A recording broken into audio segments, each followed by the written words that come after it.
buenas tardes.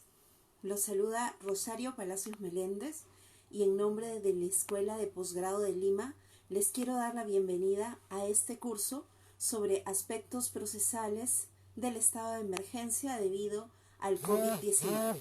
Bienvenidos. Sé que recién se están empezando a conectar, así que vamos a ir viendo conforme se conecten y a ver si me van diciendo desde dónde se están conectando. Buenas tardes.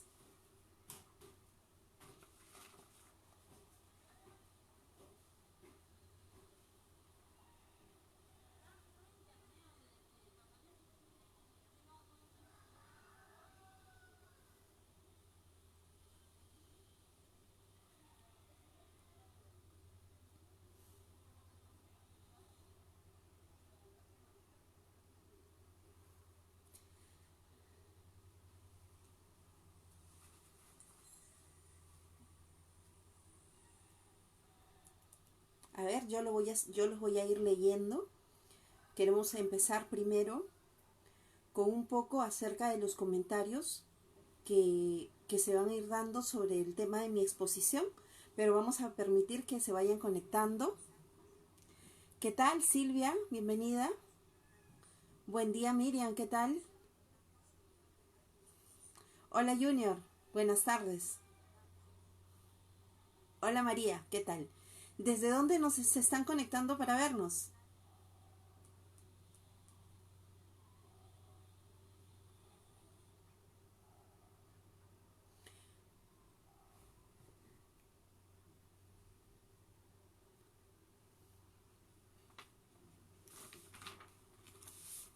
¿Qué tal? ¿Cómo están?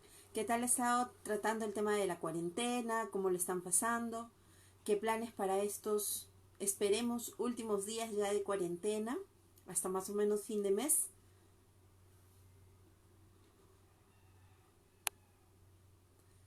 Y que me gustaría saber desde dónde se conectan. Para los que recién están ingresando, me presento con ustedes. Mi nombre es Rosario Palacios, pero la mayoría me conoce como Charito Palacios.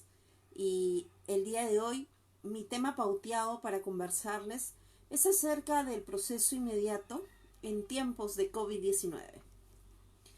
Pero para llegar hasta ese punto, al punto del proceso inmediato, tenemos que pasar primero por varios tópicos previos. Y varios de esos tópicos previos que van a ser parte de esta conversación es primero hablar sobre precisamente el estado de emergencia. Quizás muchos de nosotros, cuando estuvimos en la universidad, o si me están viendo también estudiantes, cuando llevaron derecho constitucional, pudieron ver que este tema,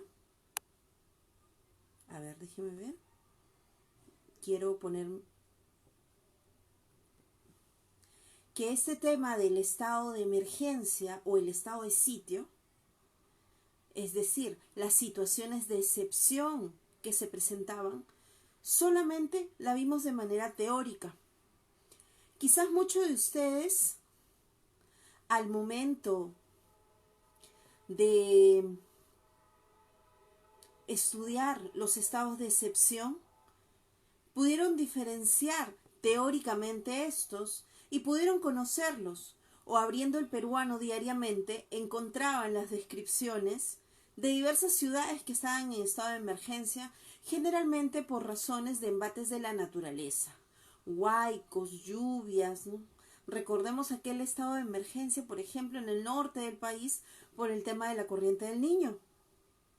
Sin embargo, un estado de emergencia a nivel nacional, como es el que nosotros estamos viviendo, se ha presentado recién en nuestra historia republicana, ahora.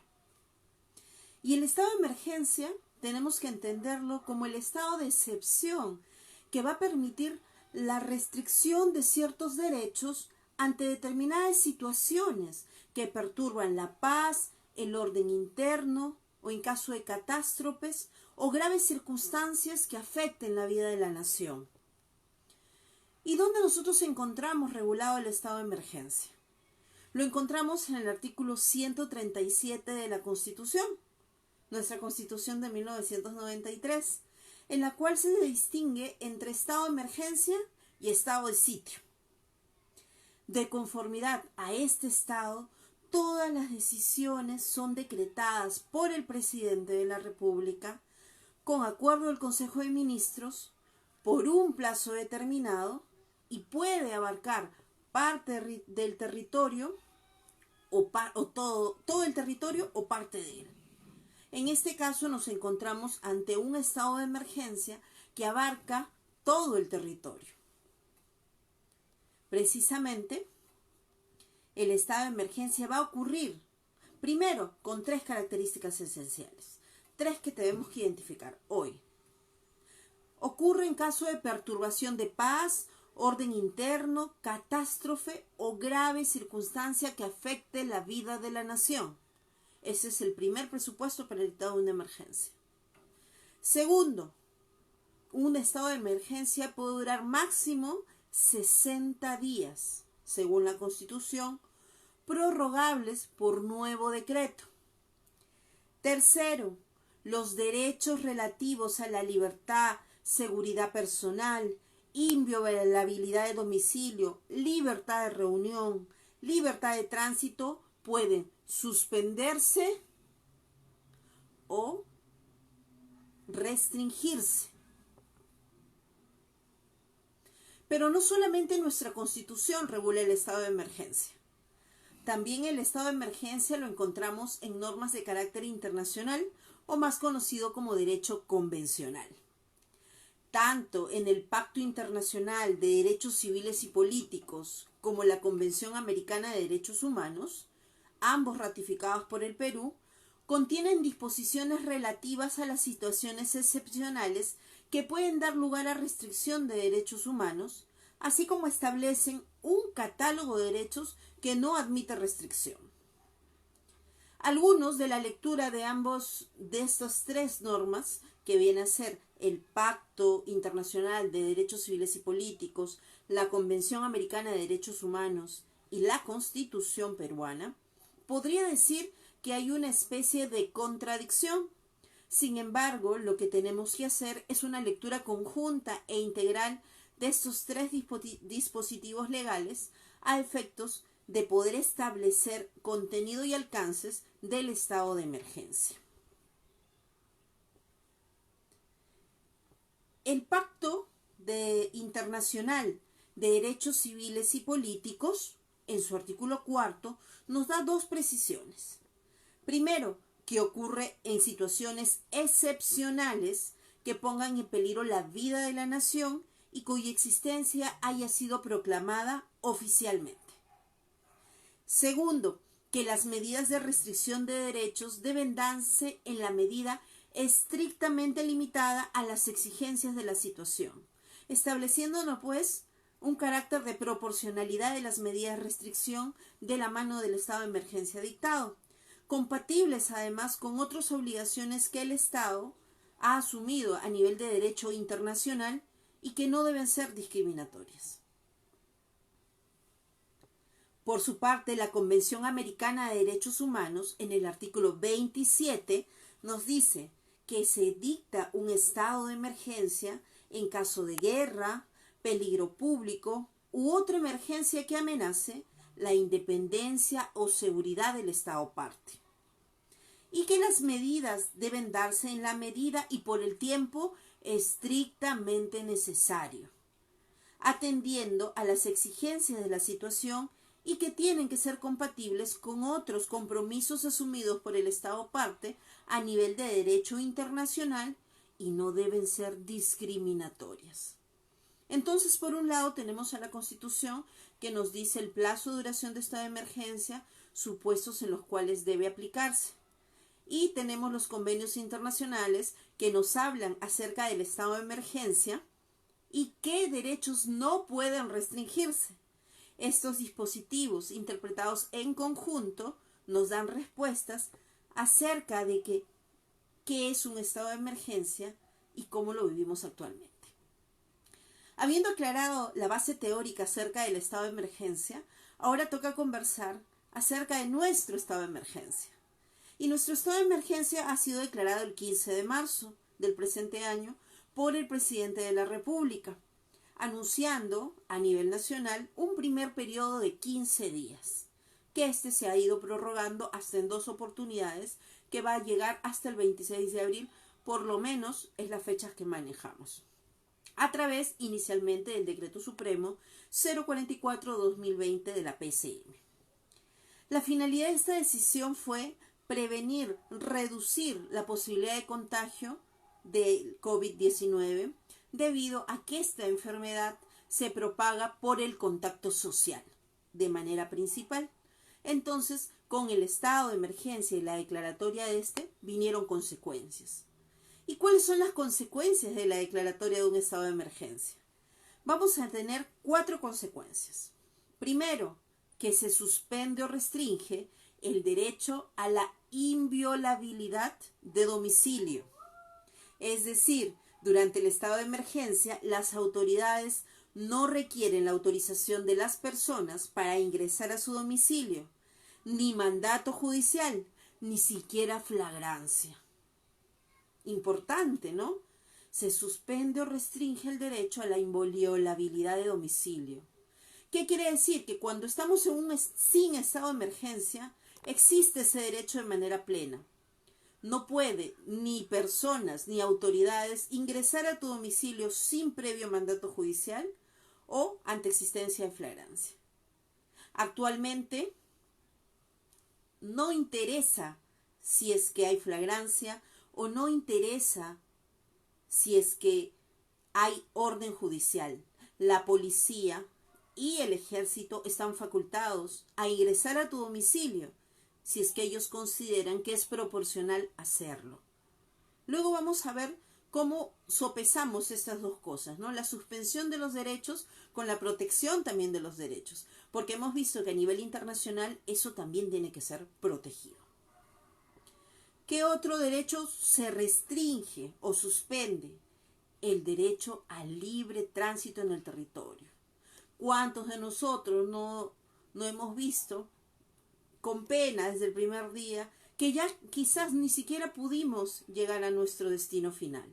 Estuvimos en un lugar y ahí nos agarró el estado de emergencia. El presidente Vizcarra dio un espacio mínimo de horas para terminar a hacer los transportes y con el cargo además de que llegado al lugar tenían que estar con 15 días de cuarentena. Sin embargo, hubo mucha gente que ya no pudo salir. Se restringió, ya no se puede salir por territorio nacional, no se puede entrar, se han cerrado las fronteras. Y de manera más exacta, ahora, por ejemplo, hoy y mañana, estamos con inamovilidad social. Nadie puede salir de casa, así como los días domingo. O en el caso de esta distinción entre hombres y mujeres, también se ha realizado. Ciertos días salen los hombres, ciertos días salen las mujeres. Entonces, esto es una consecuencia del estado de emergencia. No es algo arbitrario que está haciendo el Estado. El Estado, al haber declarado el estado de emergencia, tiene la facultad de restringir o suspender este derecho. ¿Qué otro derecho se suspende o restringe? El derecho a la libertad de reunión. ¿Cuántos de ustedes no están viendo todos los días que encuentran a personas reunidas? Y no con fines asistenciales, médicos o de producción, sino con fines de diversión. Ayer veías las noticias y quienes estaban capturando, aquellas personas se habían escapado y habían ahí 14 cervezas en el piso. Para eso se habían reunido. Otros se reúnen a jugar su pichanga. Otros se reúnen a conversar en la esquina. Eso está prohibido en un estado de emergencia. Y ojo, porque la vulneración de medidas en estado de emergencia va a traer como consecuencia sanciones penales. Y eso lo vamos a ver después. Pero primero estamos viendo la base constitucional. También se encuentra restringido el derecho a la libertad y seguridad personal. Es decir, en estas situaciones caben las detenciones sin mandato judicial ni exigencia de flagrancia. Así que aquellas personas que vulneren las normas de inamovilidad social pueden ser retenidas o detenidas. Vamos a ver después cuál es la diferencia entre ambos supuestos. Pero ya hemos visto qué derechos se restringen, ¿no? Qué derechos se restringen, se suspenden. Ahora vamos a ver qué derechos no pueden ser restringidos. Porque así como el Estado se le da la posibilidad de que se restrinjan derechos en aras del bien común, el Estado de manera omnipotente tampoco puede atropellarte. Ojo. ¿Y cuáles son esos derechos? Primero, tenemos que tomar en cuenta que los tratados ratificados por el Perú que se encuentran en vigor forman parte del derecho nacional, artículo 55 de nuestra Constitución, y que además los tratados de derechos humanos tienen rango constitucional. Entonces, ambos tratados van a complementar la lectura del artículo 137 de nuestra Constitución, porque en nuestra Constitución solamente nos dice qué derechos se restringen, pero no nos dicen así de manera tan clara qué derechos no se pueden restringir. Entonces, estos tratados internacionales nos dicen qué derechos no pueden ser restringidos. Primer derecho que no puede ser restringido, el derecho a la vida. ¿Cómo pues por mérito de estado de emergencia voy a restringir el derecho a la vida? No se puede. ¿Qué otro derecho? La prohibición de la tortura. Vimos nosotros, muchas personas lo aplaudieron, incluso personas que son abogados o se dedican a las leyes, esa captura, ¿no?, del joven que capturaron el ejército y lo agarraron a cachetadas en plena calle. ¿O acaso eso es algo permitido en un estado de emergencia? No, no está permitido. Entonces, tampoco se puede restringir, diciendo que estamos en estado de emergencia, que eso se permita. Tercero, la prohibición de la esclavitud y la servidumbre. Sigue vigente. No puedo establecer esclavitud ni servidumbre. ¿Qué quiere decir? Bueno, estas figuras quizás están alejadas para muchas personas, pero la trata de personas es una realidad latente y que subyace estos temas. La prohibición también de la cárcel por incumplimiento de obligaciones contractuales. Sigue vigente ese derecho. La única excepción, y que yo la señalo en la Constitución, es que existe cárcel por omisión a la asistencia familiar. Pero eso no es una obligación de carácter contractual, esa es consecuencia de vulneración de medidas pecuniarias en un proceso penal, que es diferente. Tampoco se puede vulnerar el principio de legalidad en materia penal, el derecho a la personalidad jurídica, ni la libertad de pensamiento, conciencia y religión. Por su lado, la Convención Americana sobre Derechos Humanos, en su artículo 27, también nos da un catálogo de derechos que no pueden restringirse. Reconocimiento de personalidad jurídica, derecho a la vida, derecho a la integridad personal, prohibición de esclavitud o servidumbre, principio de legalidad y retroactividad de la ley penal, libertad de conciencia y religión, protección a la familia, derecho al nombre, derecho al niño y las garantías judiciales indispensables para la protección de todos estos derechos. Tampoco se pueden restringir los derechos políticos. Entonces, ¿qué tenemos como conclusión de esta primera parte? Primero, que el estado de emergencia es un estado de excepción que permite la restricción de ciertos derechos fundamentales y que de acuerdo a la Constitución peruana, durante estos pueden restringirse o suspenderse derechos relativos a la libertad, la seguridad personal, la inviolabilidad de domicilio, la libertad de reunión y la libertad de tránsito. Esto es el marco de los derechos que se pueden restringir. Ante estas restricciones es posible interponer garantías constitucionales a efectos de examinar de manera judicial su razonabilidad y proporcionalidad. no se encuentra suspendido el habeas corpus ni la acción ni el proceso constitucional de amparo. Entonces es tranquilamente posible que estos puedan ser accionados. Además, nuestro país ha ratificado tratados de derechos humanos que complementan la disposición constitucional, estableciendo un catálogo de derechos que no admiten restricción alguna, conforme ya lo hemos visto anteriormente. ¿Qué tenemos entonces frente a esto? Un primer escenario de un estado de emergencia. Y con este escenario de estado de emergencia, ¿qué le queda o cómo quedó el proceso penal peruano?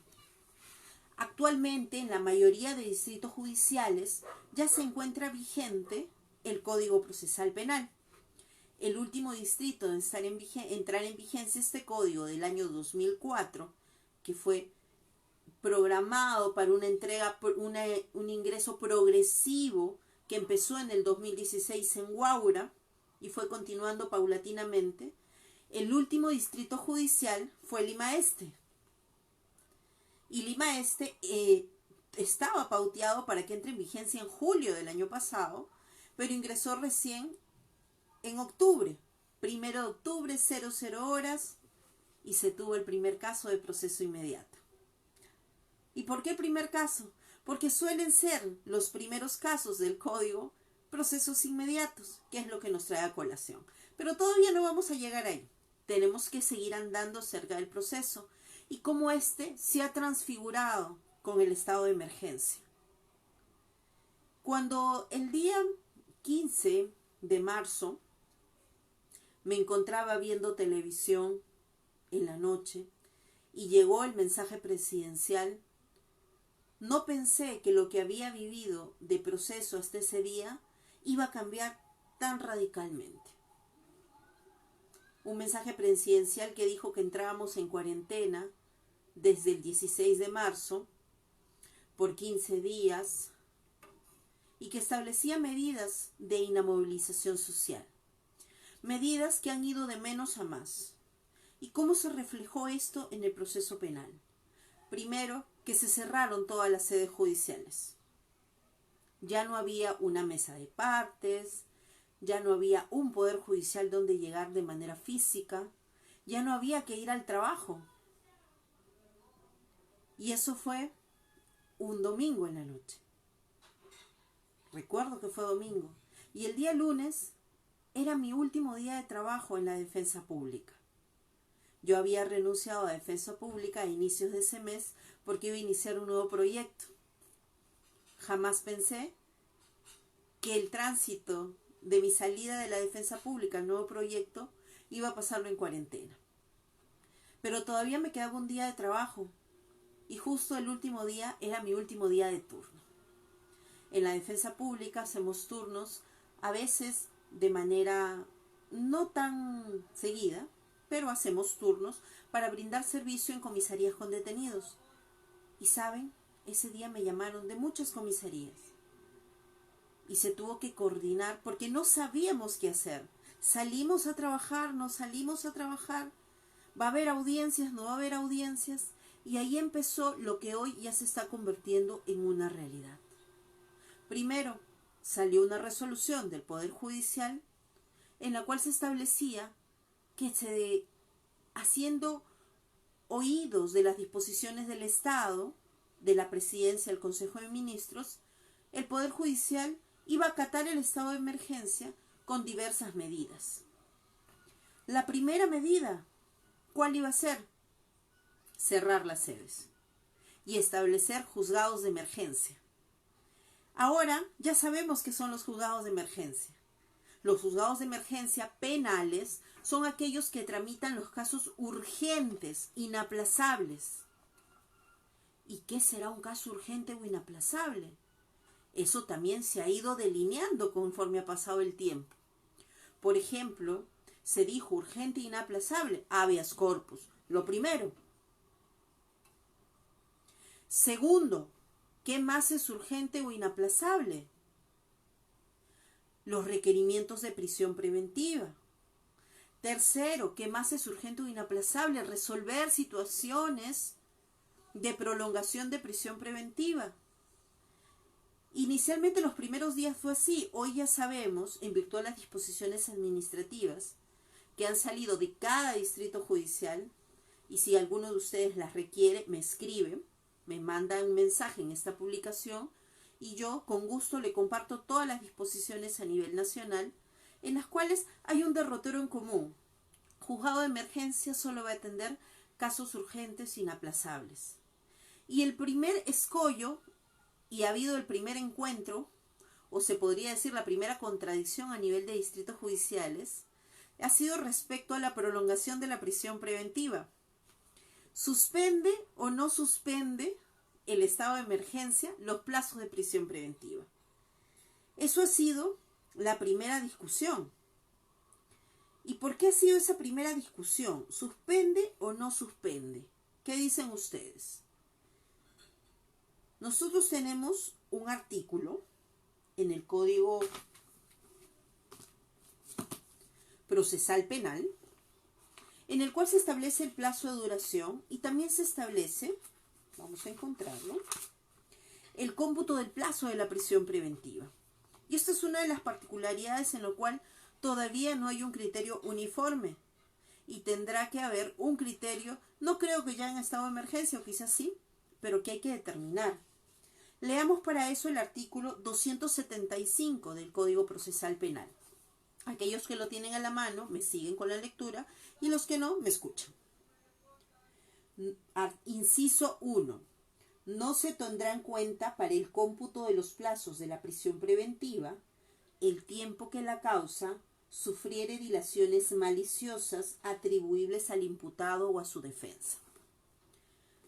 Sobre la suspensión del plazo de la prisión preventiva, el Código Procesal Penal solo establece un criterio para suspender plazo, porque el inciso 2 y el inciso 3 no son criterios de suspensión de plazo, sino criterios de interrupción, además no atribuibles al imputado ni a situaciones de fuerza mayor o estados de emergencia.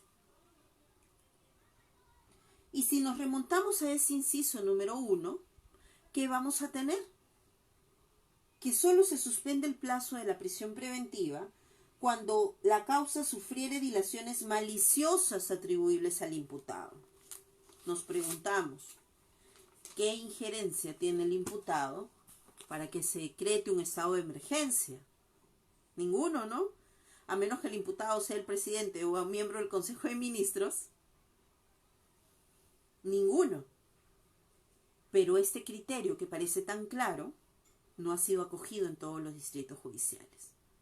Tengo resoluciones de la Corte Superior de Justicia de la Libertad, que es quien está liderando los rankings de incumplimiento e inmovilización social, en el cual sus magistrados han señalado que no van a decretar libertades por cumplimiento de plazo de prisión preventiva, porque entienden que por la resolución administrativa del Poder Judicial se han suspendido los plazos procesales, también referidos al plazo de la prisión preventiva.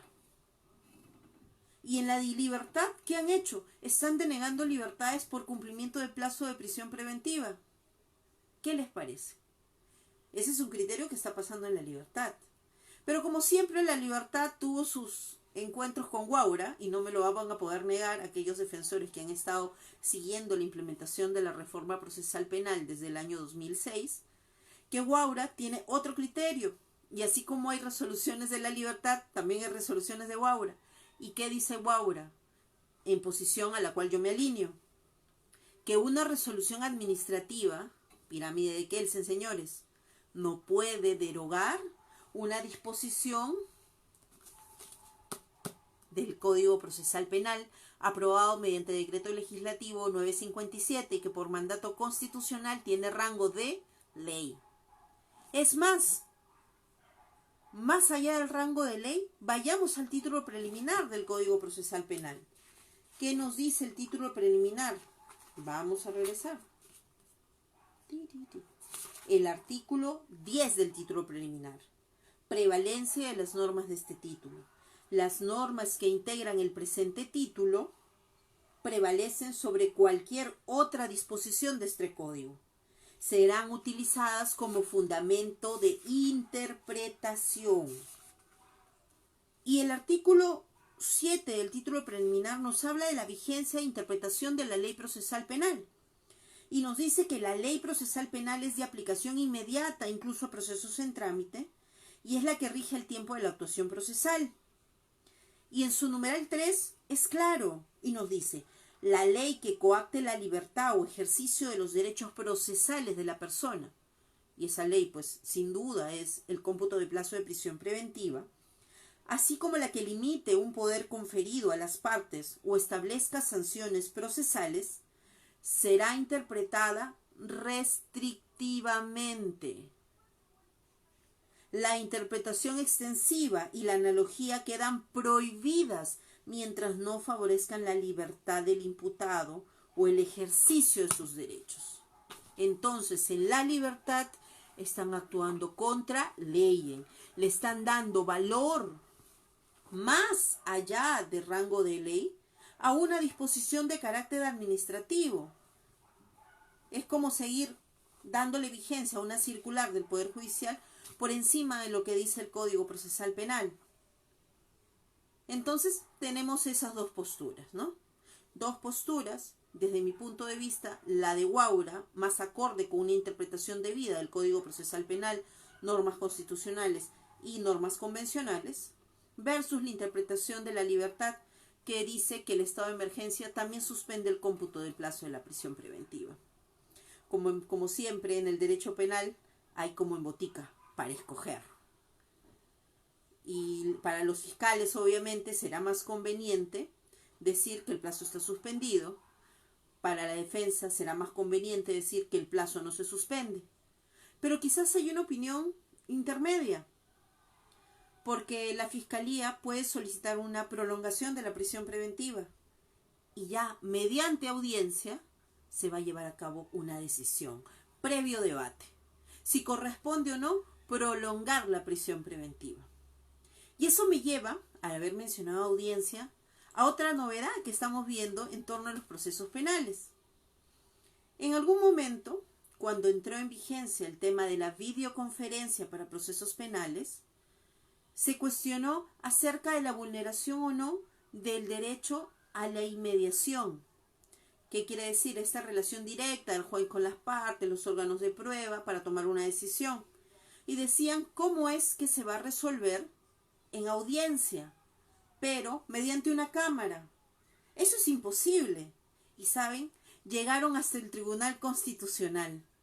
Y el Tribunal Constitucional ya emitió una disposición, una resolución, en la cual ha dicho que la videoconferencia tiene validez constitucional, que no es cuestionable desde el punto de vista constitucional.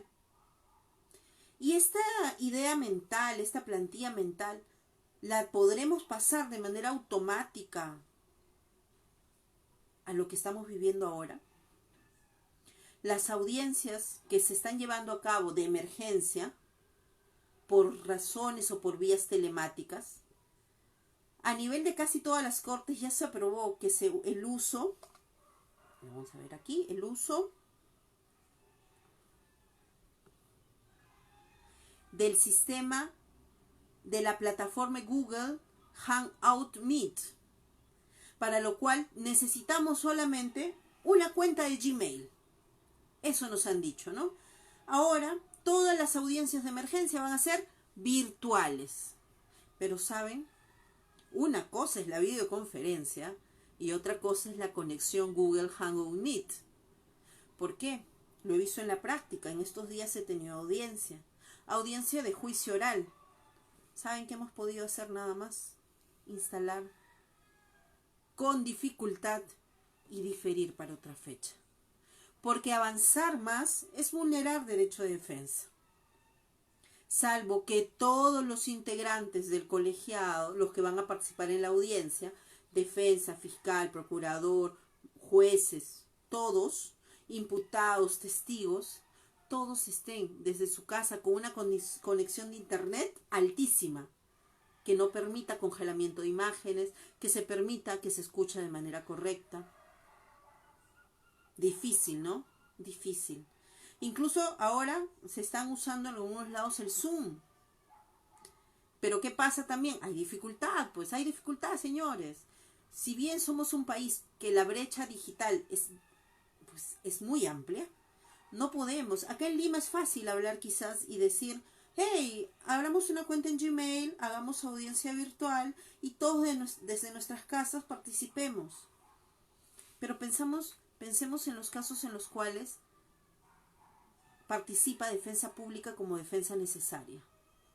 La mayoría de audiencias que se están llevando a cabo son de personas que se encuentran presos. Y esas personas que se encuentran presos normalmente son los caseritos pues del sistema, la gente más pobre. Y esta gente pobre no tiene para contratar un abogado. Entonces el Ministerio de Justicia, ¿qué hace? Le proporciona un defensor público. Y este defensor público va a poder hacer su mejor esfuerzo vía una audiencia, pero no va a conocer la carpeta ni el expediente. ¿Cómo cuestiono una prolongación de prisión preventiva si no sé cómo se ha llevado el decurso del proceso? ¿Cómo la cuestiono? Como defensor público me queda muy poco margen de cuestionamiento, más allá de términos genéricos, del uso de la doctrina, la legislación, la jurisprudencia, pero ¿saben? Un caso no se gana por conocer eso. Un caso se gana por la conjunción de conocer la doctrina, la legislación, la jurisprudencia, pero sobre todo tu caso. Lo fáctico, lo jurídico y lo probatorio específico de tu caso. Y si estamos hablando de audiencias virtuales, ¿qué es lo que te notifican de manera virtual? No te notifican toda la carpeta ni el expediente, te notifican el requerimiento con sus actuados, pero ahí no se agota armar un caso. Todos los que litigan no me van a dejar mentir de que cuando asisten a una audiencia no se basan solamente en el requerimiento y sus actuados. Y vayamos a una audiencia de prolongación de prisión preventiva. ¿Qué tengo que analizar allí? Si es que ha existido especial dificultad en la investigación o en el proceso. ¿Cómo se ha comportado el órgano fiscal al momento de investigar? ¿Cómo se ha comportado el órgano jurisdiccional? ¿Cómo se ha comportado el propio imputado o coimputados? Todo eso se analiza en una audiencia de prolongación de prisión preventiva. Y además, el mismo fiscal, para saber si es que hay algún supuesto de suspensión de plazo de la prisión preventiva. Pero ¿saben? El fiscal se encuentra en mejor posición que los defensores, porque el fiscal cuenta con su carpeta. Los defensores no. Los defensores solo cuentan con el requerimiento y los actuados, nada más. Entonces, estas audiencias virtuales, ¿qué nos esperan? ¿Nulidades posteriores? ¿No se están llevando a cabo audiencias sin presencia de los imputados, sin haberlos notificado válidamente? Ojo, defensores públicos. Acuérdense que hay un reglamento de participación de defensores públicos que solo pueden actuar por primera vez o de manera primaria cuando son audiencias inaplazables. La audiencia de prolongación de prisión preventiva no es una audiencia inaplazable. Ojo, defensores públicos, porque después les va a venir avalancha de quejas. Ojo a lo que están trabajando. Mucho ojo. Porque si antes ustedes eran los llamados a hacer el mejor trabajo por la capacidad que tienen de poder analizar tantos casos y tenían acceso al expediente, ahora de manera virtual no se tiene acceso al expediente. Así que hay que cuidar notificaciones, emplazamientos, notificación dirigido a abogado particular. No tenemos acceso a expediente, defensores públicos, pero sí tenemos acceso a solicitar, antes de que se instale la audiencia, que se nos informe si el imputado tenía defensa privada. Y de no tener defensa privada, que se nos informe si el imputado ha sido notificado para esa diligencia. No podemos convertirnos los defensores en personajes que solamente vamos a ir a ratificar actos jurisdiccionales o pedidos fiscales. ¿Sí? Entonces, el tema de las audiencias virtuales es una gran novedad en estos tiempos de emergencia. Y mucho ojo a la actuación de los defensores públicos, que con sus mejores oficios y su mejor intención están haciendo el trabajo que los defensores privados no estamos haciendo actualmente. Como defensora privada he tenido en estas audiencias, en este tiempo de cuarentena, 2 audiencias. Una presencial, porque tenía que ir, yo tenía que revisar la carpeta del fiscal y el expediente judicial, así que fui con todas las medidas de bioseguridad. Y además porque en la sala de audiencia solo estaba la magistrada, fiscal y yo, no había nadie más.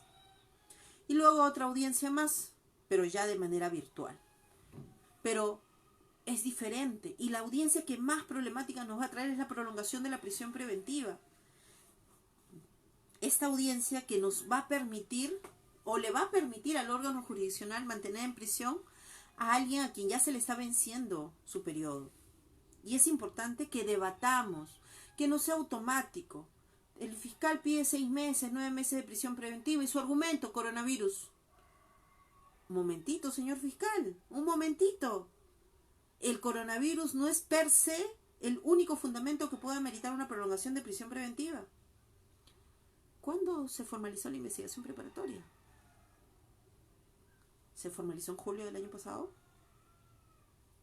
¿Te dieron 9 meses? Que tenía que incluir investigación preparatoria, intermedia y juzgamiento. ¿Cuándo concluiste tu investigación preparatoria? ¿Cuándo la concluiste? ¿La concluiste dentro del plazo legal? ¿Te excediste? ¿Por qué te excediste? ¿Te excediste porque fuiste diligente, citaste con todos los apercibimientos, ejecutaste apercibimientos? ¿O no fuiste diligente y esperaste hasta el último día que ya se te va a vencer para decir, esta carpeta tenía que trabajarla? Las cosas como son. Por eso es importante en esas audiencias de emergencia, de prolongación de prisión preventiva, analizar línea de tiempo. Línea de tiempo de actuación fiscal. Línea de tiempo de actuación jurisdiccional. Y si eres fiscal, la línea de tiempo de la actuación de la defensa. Porque una defensa maliciosa, negligente, tampoco puede sustentar que salga. Porque si estoy poniendo cabes para que el proceso se lleve a cabo, pues se suspende el plazo de la prisión preventiva, de la duración del plazo. No es que tampoco acá yo voy a venir a defender todo lo que haga en la defensa. Soy abogada defensora, pero no defendemos lo incorrecto. Tanto como fiscales o como defensores tenemos que hacer nuestro rol. Y el juez nos va a escuchar y en base a eso va a tomar una decisión. Y no puede, tomar una decisión simplemente decir, bueno, coronavirus, prolongo 9 meses. No. El plazo de la prolongación, si es que se considera fundada la prolongación, también tiene que analizarse. ¿Qué es lo que falta hacer? ¿Falta dictar sentencia nada más? Si solo falta eso, da un plazo corto. El juez desde su casa ya puede estudiar el expediente y sentenciar. ¿Falta la etapa de juzgamiento? Bueno, ahí como que me puedo extender más. Todavía no he terminado la investigación preparatoria. Entonces, mucho cuidado. Mucho cuidado. Y bueno, vemos que nos encontramos frente a eso. Y ahora, ¿cómo queda? Les decía, eso es a nivel de proceso común. ¿Cómo queda el proceso inmediato? El proceso inmediato es un proceso especial regulado en el Código Procesal Penal, artículo 446 y siguientes, que inicialmente en el año 2006, cuando entró en vigencia, era facultativo. A partir del 2015, se decretó la modificación de este artículo y se estableció la realización de audiencias, se estableció la obligatoriedad del proceso inmediato, supuestos de aplicación. ¿Y ahora qué tenemos? ¿Se está utilizando el proceso inmediato? En estado de emergencia, los únicos casos de proceso inmediato que pueden ser incoados son aquellos que tengan aparejado pedido de prisión preventiva. Todos los demás casos pueden esperar. Todos los demás casos pueden esperar. Fiscales, valoren su vida. Defensores, valoren su vida, su salud. Todo proceso inmediato que no tenga pedido de prisión preventiva puede esperar. ¿Sí? Y ahora ¿qué tenemos? Tenemos otras cosas, ¿no? Tenemos otras cosas más complicadas. Tenemos más de 50.000 detenidos por vulnerar las normas de inmovilización social. A estos 50.000 detenidos se ha tomado a nivel operativo como protocolo 2 tipos de decisiones. Si es la primera vez, solamente lo retengo, lo identifico y le doy una advertencia. Si ya es reincidente, la segunda vez que vulneras normas de inmovilización social, ya te quedas detenido y te inscriben y comunican a la fiscalía tu detención. Y quizás ahorita por las normas de inmovilización social, si solamente ha sido un tema de salir de tu casa, día que no te toca o fuera del horario o dentro de toque de queda, ¿qué es lo que sucede? Que va a quedar un registro de estas infracciones. Y te van a dar libertad, no te van a mandar a un penal. Pero después del levantamiento de cuarentena le espera un trabajo de ingeniería fina a la fiscalía para evaluar esos más de 50.000 casos de personas que han vulnerado las normas de inamovilización y verificar ante qué delito se encuentran. Tuvimos recientemente a Ñol Solano en una fiesta diciendo, pero no es grave. Veremos más adelante, porque no es el momento de incoar procesos inmediatos concitados. No es el momento. Pero hay normas y el que los requiera, tengo ambos tipos de actas como modelo para que lo puedan trabajar aquellos fiscales que están viendo esos temas. El tiempo ya nos está quedando corto, solo tenemos 1 hora. Quedan muchos temas en el tintero, muchos temas. Este estado de emergencia va a marcar un antes y un después. Porque no crean que levantado la cuarentena todo va a volver completamente a la normalidad. No, se va a seguir restringiendo reuniones, por lo tanto las audiencias se van a entender más virtuales que presenciales. Y preparémonos para eso. Preparémonos, señores. Preparémonos también para el expediente digital. Porque si vamos a participar en audiencias presenciales, tenemos que en esas audiencias presenciales acceder también al expediente, a la carpeta fiscal. Entonces la Fiscalía y el Poder Judicial tienen un reto enfrente de ellos, un reto fuerte, que es el que digitalizar ya, entrar a esa era digital. Y los que somos abogados tenemos ese reto también. En mi caso, no soy de la generación X, soy de la generación millennial, ¿no? Que viví tanto la era antigua como la era digital, esa transición. Hay actualmente muchos jóvenes que son solo generación X y para ellos decirle una reunión vía Zoom, vía Google, vía Skype, otras herramientas tecnológicas es lo más normal del mundo. Pero hay abogados, el grueso de la población, que todavía no entramos a la era digital. Para ellos, prepararse, porque después de cuarentena, post cuarentena, van a haber más retos. El reto digital, el reto del Poder Judicial y el Ministerio Público de digitalizar y crear una herramienta que permita la comunicación en tiempo real y posibilidad de desarrollo de audiencias. El reto también para el Poder Judicial y el Ministerio Público de hacer que estas medidas de inhabilitación social que han derivado en detenciones, que han derivado en retenciones, sean eficaces y se les pueda imponer sanciones, privilegiando salidas alternativas, por ejemplo, para no hacinar el sistema.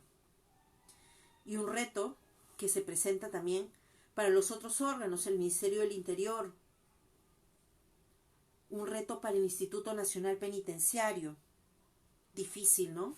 Difícil el reto para el Instituto Nacional Penitenciario. Ayer pues se puso en conocimiento que había un oficio del INPE hacia el Poder Judicial diciendo cerramos los penales, no entra nadie más. Luego un comunicado de prensa en el cual nos anunciaron el regreso del penal San Jorge. Reabre sus puertas para convertirse en el penal COVID-19. Un penal que desde el año 2014 no se utiliza. En el gobierno de Ollantumala se decidió la permuta de este penal, por no decir la venta, ¿no? La permuta. Intercambiaron el penal por un penal de triple capacidad más la construcción de un centro comercial. En el camino se cayó esa negociación y ahora no tenemos ni penal, ni centro comercial, ni siquiera el primer penal. No tenemos nada. Y hoy va a ser utilizado. Pero ese penal solo tiene capacidad máxima para 800 internos. ¿Y cuántos presos tenemos a nivel nacional? Los retos de la cuarentena y los retos de esta enfermedad tan difícil nos coge a todos. Nos da a nosotros la posibilidad de repensar cuál es el rol que cumplimos en la administración de justicia. El proceso penal ya no va a ser más el que conocimos antes. Ya no va a ser más el proceso en el cual uno siempre trabajaba con papel. Ahora entramos a la era digital. Entramos al expediente electrónico. Había normas para entrar de manera paulatina, ¿no? Paulatina en la era digital. Ya no podemos esperar. La realidad nos ha dado en la cara y tenemos que adecuarnos para sobrevivir. Hay personas privadas de su libertad a nivel nacional que necesitan ayuda. Actualmente estoy llevando un habeas corpus para solicitar la libertad de alguien que ya tiene pena cumplida y el INPE no tramita su cuaderno de liberación anticipada por redención. El Poder Judicial aún no admite la demanda. Pero saben, justo hoy revisando las normas encontré que ODECMA también ha establecido canales de comunicación tecnológicos virtuales para hacer llegar nuestras quejas. Porque calificar una demanda de habeas corpus no se necesita presencia para eso. Virtualmente lo pueden hacer. Envié por correo mi demanda, me emitieron una disposición 1 solicitándome un documento adicional y falta el admisorio. Eso lo pueden hacer a distancia. Hay muchas cosas que se pueden hacer. Y si cada uno de los abogados que hoy me está viendo decide ayudar a un preso, pues haremos algo diferente. Porque en los penales ya entró el COVID-19. Veo muchas caras molestas en las reacciones. No lo sé por qué será. Me gustaría que puedan escribirme y poder revisar algunos comentarios antes de terminar la clase. Acá me comentan, por ejemplo, acerca de la dificultad de valoración de los medios probatorios como testimoniales, ya que hay muchos delitos que dependen principalmente de su valoración. Sí, es cierto. ¿Cómo valoro la declaración de un testigo? ¿Cómo evidencio contradicción? ¿Cómo hago refrescamiento de memoria? Difícil, ¿no? Muy difícil. También veo acá que me están poniendo acerca de que estamos entrando en otra era, que la tecnología va mejorando y tenemos que prepararnos para la era digital. Ya la teníamos enfrente, ya la teníamos todos nosotros. Me queda poco tiempo para acabar esta disertación. Quisiera poder seguir hablando con ustedes. Es cierto, Hugo Torres, la brecha digital aún es grande. Es bastante grande. Si esa brecha digital no la podemos utilizar ni siquiera para efectos de educación, ¿cómo lo haremos valer en la era judicial, ¿no? Para temas judiciales, para procesos y para procesos penales tan delicados estos? ¿Cómo? No lo sé.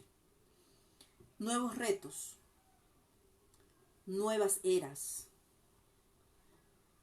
O nos quedamos lamentándonos de lo que pasó, o nos ponemos manos a la obra. No seamos como el ratoncito de la obra ¿Quién se comió mi queso? Que me la pase diciendo ¿quién se comió mi queso? En lugar de buscar ¿dónde hay más queso? Busquemos el queso, señores. Busquémoslo. Recorramos el laberinto.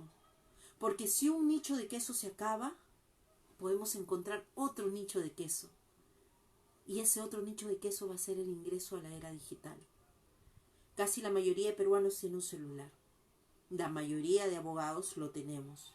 Utilicemos sabiamente esto. Miren, el Facebook nos permite llegar a tantos lugares del país. Actualmente estamos en conexión directa en vivo con 180 personas. 181 personas que nos están viendo. Y esa realidad también la podemos hacer presente en la era digital. El tiempo es cruel. El siguiente expositor está esperando, se va a conectar a las 5 en punto con el siguiente tema, que estoy seguro que también va a ser muy beneficioso para ustedes. Les agradezco su tiempo, les agradezco esta posibilidad de entrar en sus hogares, porque estoy ahí con ustedes. Los invito a visitar mi canal de YouTube. En mi canal de YouTube van a encontrar clases, un curso integral de proceso inmediato, elaborado en cuarentena. Los invito a seguir mi página de Facebook, en el cual comparto todas estas impresiones que comento con ustedes ahora en vivo, por escrito, y pueden interactuar mejor. Los invito a conectarnos. Me ubican en Facebook como Charito Palacios Meléndez, y también de la misma forma en YouTube. Voy a dejar en comentarios mis redes sociales, y si tienen alguna duda o pregunta que no he podido absolverles en la transmisión en vivo, cuanto hubiese querido, pero quería hablarles durante toda esta hora. Pero luego de terminada la transmisión, que ya estamos contra el tiempo, miren, son las 4:54, tenemos escasos 6 minutos. Terminada la transmisión, voy a responder cada una de las interrogantes que me han planteado en vivo. Y si después ven este video en diferido, porque eso es lo bueno de la era digital, que no solamente los que están conectados en vivo van a poder verme. Y si tienen dudas, si tienen interrogantes, lo único que les pido es que lo planteen en el mismo video, porque así esas dudas que ustedes tienen legítimas van a poder ser absueltas para la comunidad jurídica en general. No es que no me guste el tema del inbox. Inbox es ya para un tema privado, pero pienso que la educación se debe socializar, que el conocimiento debe ser libre. Y en la era digital podemos llegar a tanta gente. Entonces, si tienen alguna duda, algún comentario, queja, plantéenlo en los comentarios, que terminada la sesión, yo voy a empezar a responder uno a uno. Uno a uno voy a ir contestando para ver cómo con todos ustedes podemos seguir trabajando en esto que hoy he denominado esta disertación sobre proceso inmediato y otras angustias, ¿no? Tenemos muchos retos pendientes. Muchas gracias al Colegio de Abogados de Lima por la gentil invitación, al Instituto de Posgrado de Lima, quien está organizando en cuarentena muchos cursos, no solamente este. Doy por inaugurado este evento con mi ponencia. Espero haber llegado y haber sido clara, por lo menos, en algunos temas puntuales, y haber podido llegar a ustedes, que es lo más importante. Muchas gracias por su atención. Los espero en los comentarios. Gracias por tomarse el tiempo. Y cerramos, ¿por qué no?, con un pedido, chicos. No es difícil. Quédate en casa. Quédate en casa estudiando. Quédate en casa con tu familia. No permitamos que la enfermedad se propague. Bye.